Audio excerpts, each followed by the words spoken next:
haven't even seen the results from my first class, or my second class, or my third class. And so where do I guess I have a few questions. Where do I find results? Sorry, it's a training issue. Yeah. We haven't started yet. Okay. So you log into Test and I'll be happy to show you. Okay. Right. Okay, but I'm interested in the results, you know, and first of all, I'm also interested to see if they're lying or the evaluations. You know, my classes are fairly small because I'm in the foreign language department, kind of a minority language type of thing. And so I don't have a whole lot of students. And so when you said minimum 10, sometimes my classes are like 12. It will tell you 3 students have taken it, so we can't show you their names. Right. So you need to get an idea of how many. You see the results, you just can't see the names of people. Yeah, that's right. You see the results. Okay. And that's what's important, at least Right. unless you're offering some sort of credit for students completing it. If you don't have 10 students, yes, that would be problematic. And I have another question about one of my Okay, here it comes back. Go ahead. Did you say we could get a copy of this document? Yes. Great. And the other measures of student performance, do you happen to have some ideas of what? Yes, that would be community engaged learning projects, undergraduate research types of things. If they've done a seminar, or excuse me, if they've been in a senior seminar class and they've done something as a capstone assignment, those are the types of things that we're looking at. Okay, go ahead. So, comment about, you know, some departments look at a grade distribution for evaluation or something like that. And, you know, I've never been told if I'm supposed to have a bell curve distribution or what type of distribution I'm supposed to have. So, you know, I mean, I'm not just throwing out A's everywhere, I'm not throwing out F's everywhere, but is there an expectation for the university and if so from the department and if so from the, I'd like to know those things. The way that Weaver State does evaluations is on a departmental level, and so each department has their own evaluation form. And so I would say that it's probably up to your department because they're the people who are doing the evaluation on you, making the decision as to whether to retain you for another semester. So most adjuncts are kind of as a needed basis type of thing. Right. And so I guess if they just keep saying what they're going to teach you next semester, then You can assume. And that's, we did an interview last fall with a group of adjuncts, specifically on course evaluations, and there is that kind of that assumption that, well, they asked me to return, so I'm going to guess I'm doing all of this okay. Some departments are better than others. Like I've been an adjunct for 17 years and I've never had a discussion with my chair about so if I want to find out this information, I just talk to my department and say, what evaluations are we using, or you just do smiley faces or yeah, I will show you how to log in. Right. And and that goes for anyone. If you have not seen your teaching evaluations, they are on PyTester. And so Gail will show us how to do that if you need to. They're available the day after grades come out. As soon as grades come out, they're available. They're available. Quick and effective. This is the first time I've heard of people looking at the grade distribution of adjuncts to rate them. And typically some courses are weird, like some courses they just like everybody gets A's, and some courses they have this nice team distribution. Do you know any more about how they do their grades? Can they give you any more information, like they have a standardized test that the entire department uses and therefore you can measure, or is it just they just say we're doing it by grades and story? That department's just reporting. Yeah. One person you might talk to, Doris Stevenson, which was chair of economics, always wanted to see grade distributions. However she used them, I don't know, but Okay. to her it was informative, so she would be a great person to talk to. I think, I'm just speaking from the perspective of the college department, review committees. It's not so much for grade, that's an area to look for feedback. If you see that it's very much different than other people, then it's important to get information back. It's more just fun red flags. Than it is. Yes. Okay. Outliers sort of. Right. That's probably the case, yes. Go ahead. To say our department is incredibly large. We spread out on about 6 campuses, and so we had to break our evaluations into 2 separate sections. one for the standardized course and one for the professor specifically. So for example, when I teach the research class, they evaluate the content of the research class, what's in my scope and all that good stuff, and then they could actually like just blatantly judge me as a teacher with a glass of wine before those. It's always nice. But I was wondering, on some of the other larger departments, because then we have like math and things like that, do you all break those into two, or is it? You're the only department that has. It's one form, but there's definitely two halves. Oh no, we have like two separate. Yeah, we got them all on one form. You know, how was your general experience with our tutoring centers and stuff, and then what is your instructor timely and all that kind of thing. It's like A and B part, all on Tester in one place. But it's part of, yours is part of one Yes. question, okay. Yeah, so if your students complain about taking too many evaluations, tell them there's about a nursing student. Right, nursing students get to take two. That's true. Yes, so technical question, but I think important. So programs are responsible and allowed to select their own evaluation systems. But these evaluation systems, they go to tenure review process, then the dean is going to look at this. So are these evaluation systems need to be approved by the dean, or does the PPM say anything about this? Just So it's up to the program. Just use, student evaluations and what shape or form those evaluations take Or for the department. So the College of Social Behavioral Science has them broken out by department, but they're identical. They do differentiate between face-to-face courses and online courses, which I think is a great practice, because you should ask different questions of those two teaching modalities. Other places, College of Science, I think they're actually fairly similar, but there's enough difference that we can't compare. Our college, the dean set one standard for the entire college. So this is what my question is. Is the dean authorized to make this type of a decision if the evaluation forms belong to the programs? I know social behavioral science, the dean had the final say. Brad? I think it's one of those when you get to the details of the PPM, every time I look at the details of PPM, we find out they're hazy. And so, And by design sometimes, right, right? and so nobody's fought our dean, because who wants to fight the dean in ours? So we don't, everyone's just okay with it. And you know, it's just very hypothetical issue, but I just happened to chair a faculty senate committee that works on improving graduation rates and retention. So what I'm interested in is what are the best way of improving our teaching, and I'm not afraid to tell you, hey, we need to work on this. The only other complication that sometimes occurs is the programs that happen outside of the predator, which is health professions largely, some of the arts and humanities, where those outside accrediting bodies kind of dictate, nursing in particular, how you evaluate the sort of questions you ask. So that's just to throw another wrench into it, that sometimes can complicate it as well. Well, we have a number of reports we have to submit every semester based on our evaluations at every level also. So the only acronym on PPM is partial. Policies and procedures. It's a good idea to use such PPM. Yes, bad flag. Did you have a comment? Yeah, I was just gonna throw this out there, since Zero was interested in measuring effectiveness. Our deans, in our department, for every accreditation, we have to do a 10-question pre-survey at the start of the course, and the same 10-question post-survey. And being in a technology-related college, our dean said, why don't we just correlate the results of that with the evaluations? Obviously, that's a huge political minefield, but he's very interested in that. And that keeps coming up every time I talk to him. So it allows triangulation of the results. Yeah, basically saying, can you correlate what they say based on whether they learned or not? And I think this is consistent with the comment I made from the presentation that we listened to at STEM Education Summit.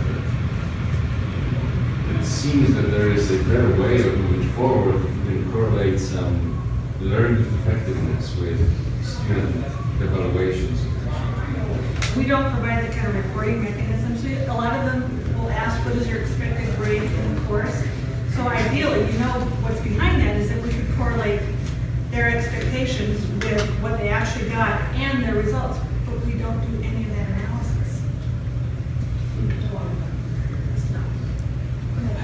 Yeah, so we've just recently gone through the process of revising our teaching evaluations.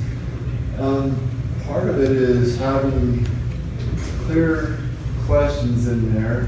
We used to have a question on our survey regarding fairness of exams and quizzes. And I always got hammered on that, but it's not because I wasn't being fair. Students have a hard time discerning between fair and difficult. So if it's difficult, they think that it's not fair. And so we've kind of revised our questions. Some of those questions deal with, specifically with the teacher, and some of the questions deal with the course itself. And so there's a difference with that. But when it all comes down to it, teaching evaluations are purely subjective. It's not like they've calculated anything out. And mostly I think if students feel like they've been heard, then they feel satisfied. It's where they feel like they haven't been heard and improperly dealt with, they give repercussions. Probably a better measure of teaching effectiveness is some kind of exit exam, standardized exams at the end of the semester. And that could certainly be part of measuring teaching effectiveness if your department wanted to go that way. I'm sure that the impetus for changing some of the language on that document had to do with one of the comments that was made by the chairs saying that students don't know how to evaluate. So fair and difficult, I think you bring up a very valid point. Because, yeah, it might be fair as fair can be, but if they're difficult, as a student, I have a hard time making that distinction. And so that's great that you've made some adjustments based on that. One of the questions we see in a lot of evaluations is if the instructor is knowledgeable in this field. It's really hard for students to be able to judge that. Are they, maybe your senior level students? But probably not at the beginning one, I don't know. Hopefully we know more than that, right? Well, we hope. That's the plan. Go ahead. I read an article that's indicated I could improve my course evaluations for my online class by changing my gender. And I don't know if anyone's ever heard of that, but I'm wondering if anybody's ever tried that at Weaver State. I'll volunteer. I don't think they've tried it. Mr. Professor is a lot more knowledgeable about the same material. This is the most researched area in higher ed, this evaluations of teaching. And in general, if you are a female in a STEM-related beginning level large course, forget it. You will never get good evaluations. Unless we Total lie. generalization, right? But that's what the ranks. I'll just lie. Charles. I'll go for Charles. Try it, Christine. It would be interesting. It would be interesting to see. These are some of the different areas that are used for annual evaluations. Again, if your department participates in annual evaluations, some don't, some do. But these are some areas that are looked at in that regard. So,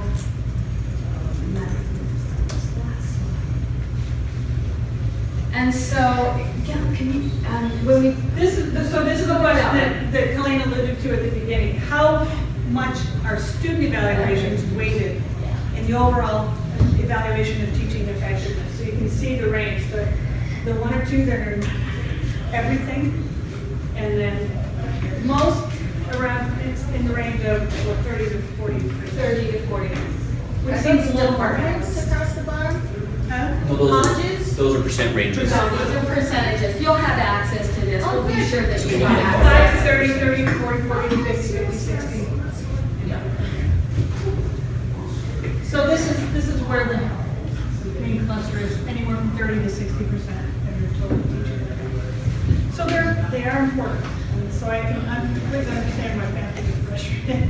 But it can be extremely frustrating if you're up here and your student evaluations are used 100% to evaluate your teaching effectiveness. That's it. even these figures, we don't really know, because I think a lot of these committees say, well, you know, it's not just, we look at more than student evaluations, so I'm not 100%, but they really don't have broken out criteria with separate ratings and weightings, and so this is pretty soft. It's a Judgment, I think. self-reported, yeah. Yeah. It's a survey. Yeah, so, actually, I thought that I would be coming to hear more specifics of hows rather than categories of whats. So, for example, when they're getting student evaluation, you know, what are best practices that we're seeing in the questions that are being used, and the way they're, so more about the how, or the how of weighting or combining things. That would really be helpful. Okay, and we plan to hopefully, But it's so department by department specific, Yeah. right? So I don't think there will ever be an institutional best practice. Well, but see, that's, because it varies so much by department, that's more opportunities for departments to learn from others. From others, yeah. Yeah. Do you have an idea of how you want to just, somebody said, can we see each other's, can we see other departments' questionnaires? And I think that's probably not an issue. So would that be a useful exercise at some point? To actually collect some instruments? Yeah. I mean, that wouldn't be that work intensive. It's, Yeah. it's No, more the that's the right. nagging factor to get them to submit them, but, Oh, yeah. okay. You can see many of the evals right now that other departments use. If you go into the eval tab, there's a shared evals tab. And if that instructor, if an instructor for a department has chosen to share their eval, you can look at what they use for their questionnaire. Yeah, and there probably is at least one from every college I've been in there. Give you an idea. Maybe not every college. we're there. So, following up, this idea, I think is very good, that maybe, doing some sort of a survey where we will ask programs which questions are the most helpful for your department to understand the quality of teaching. And so we understand which tools are more effective than others. That's kind of a good segue into our next. So actually what we want you to do is to pair up and talk about what of the feedback that you do get, and it's going to vary all over the room, what is useful to you and what feedback you get is not very useful to you. So if you will just take 5 minutes or so, pair up and have that discussion, then we'll ask you to report out. What is it, what feedback that you currently get is useful As individual faculty. as an individual faculty? Yes, yes. And what information you get is not very useful. Okay, so just kind of pair up and start discussing.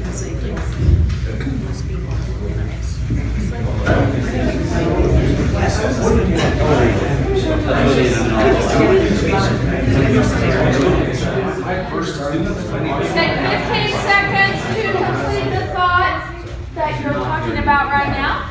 They can.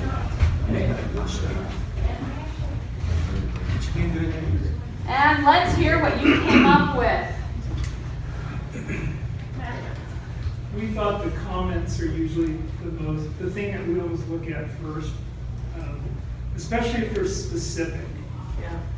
Sometimes about an assignment or something that was done specifically in the class. And the questions, I guess what was a revelation to me is I didn't realize we could change the survey. I thought everybody had the same surveys, to be honest with you.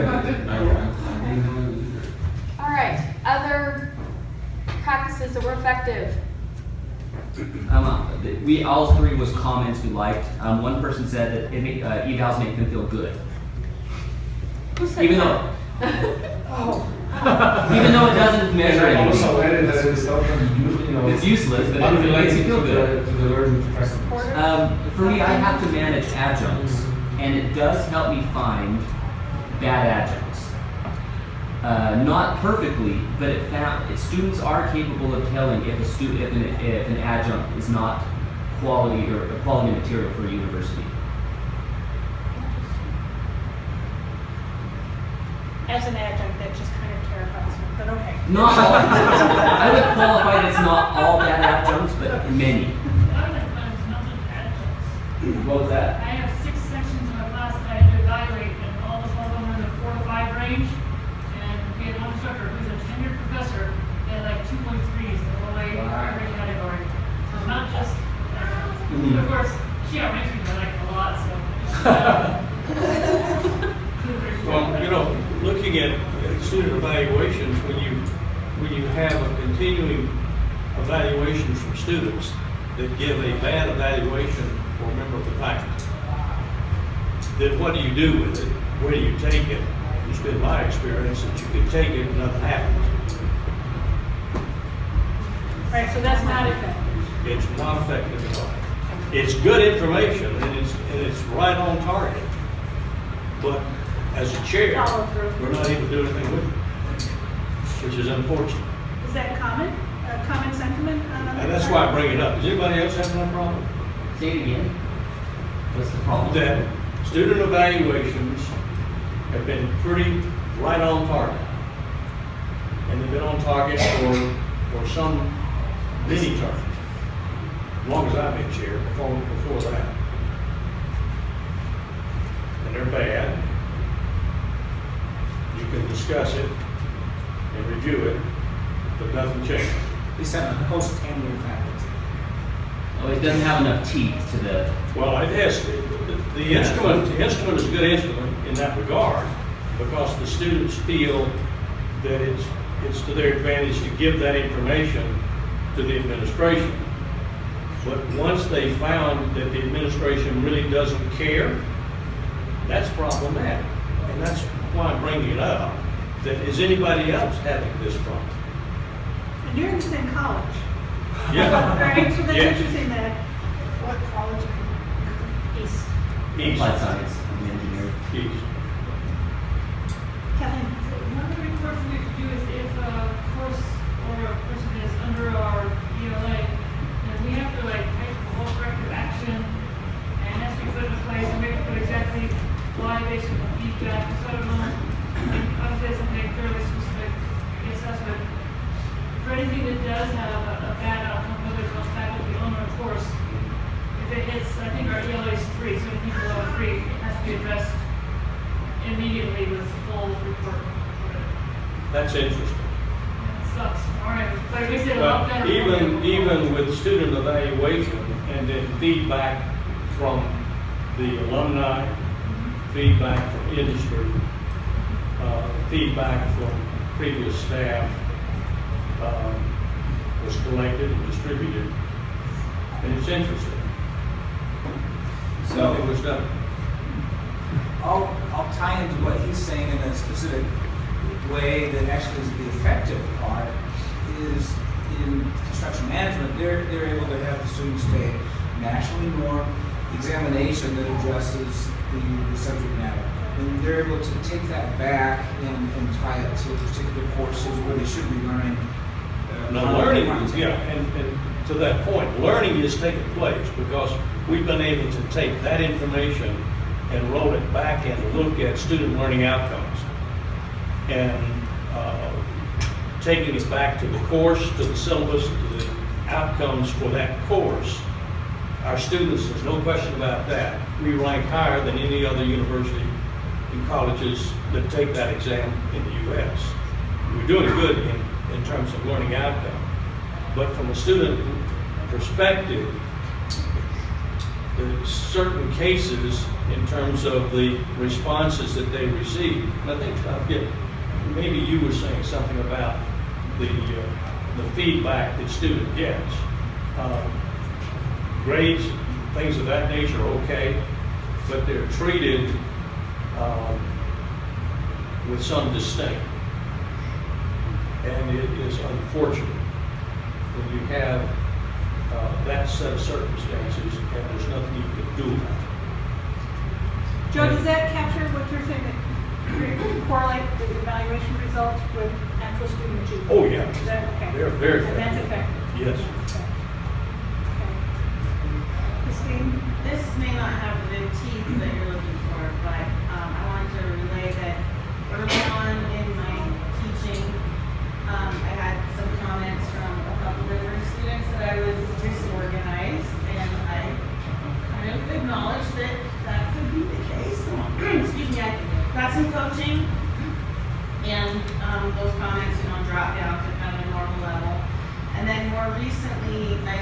from one style class to another, and the first time I taught it, the comments were that I wasn't, and what I was doing. This is great. And I got some coaching on that about being more authoritative in the classroom and less of a buddy.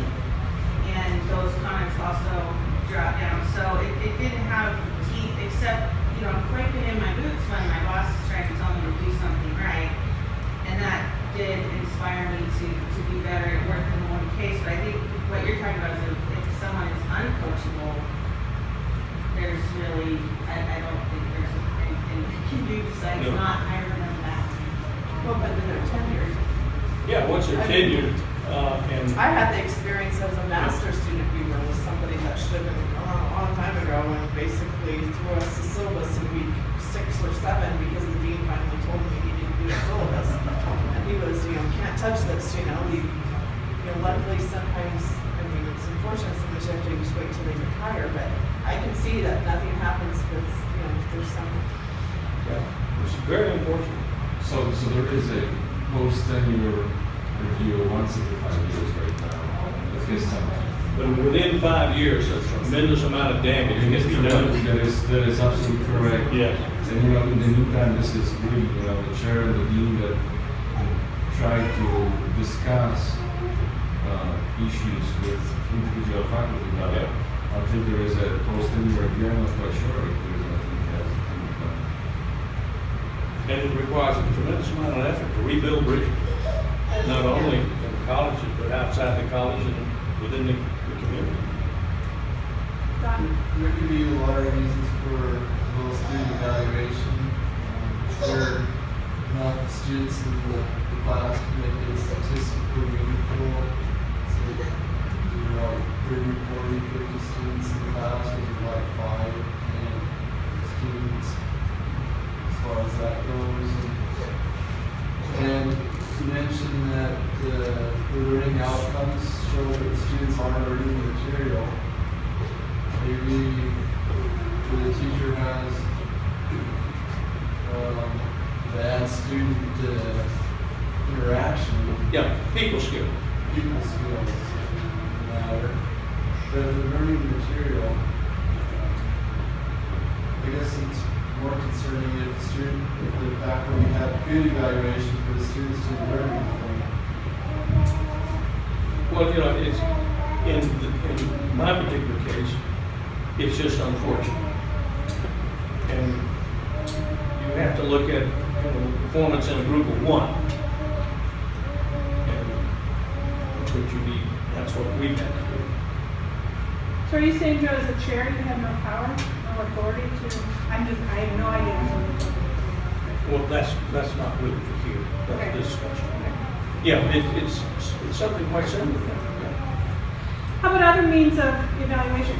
I'm sorry, I was just going to jump in and say the bad things are not effective. Okay. One person said numbers don't help. They like the comments. Numbers, who cares?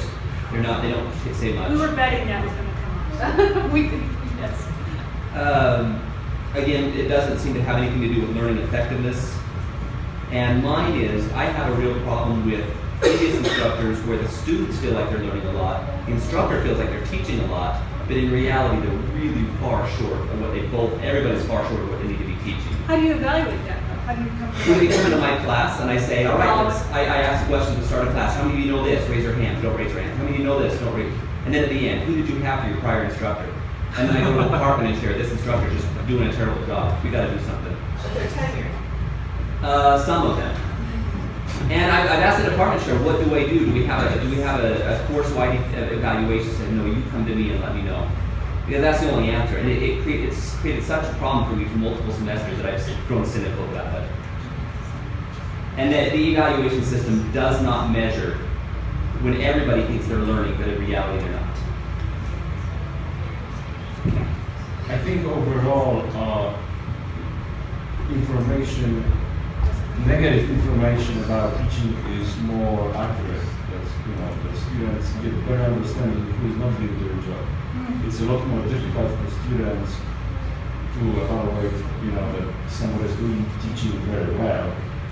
Because again, you know, from the study that I said, bad instructors with outstanding evaluations because students don't know where they're supposed to go. But if the instructor is bad, the students have a better chance to know it. And if there's somebody like Christine who's willing to take that, so they're more effective if an individual instructor is willing to lay their ego aside. Right? I know it's hard, that glass of wine and can't Oh, sorry. It's how receptive an instructor is to change right into that kind of feedback. What about other means of evaluation? So what do you get out of peer review? What do you get out of classroom review? I don't get any of that, so I can't comment on that, but, you know, one of the things I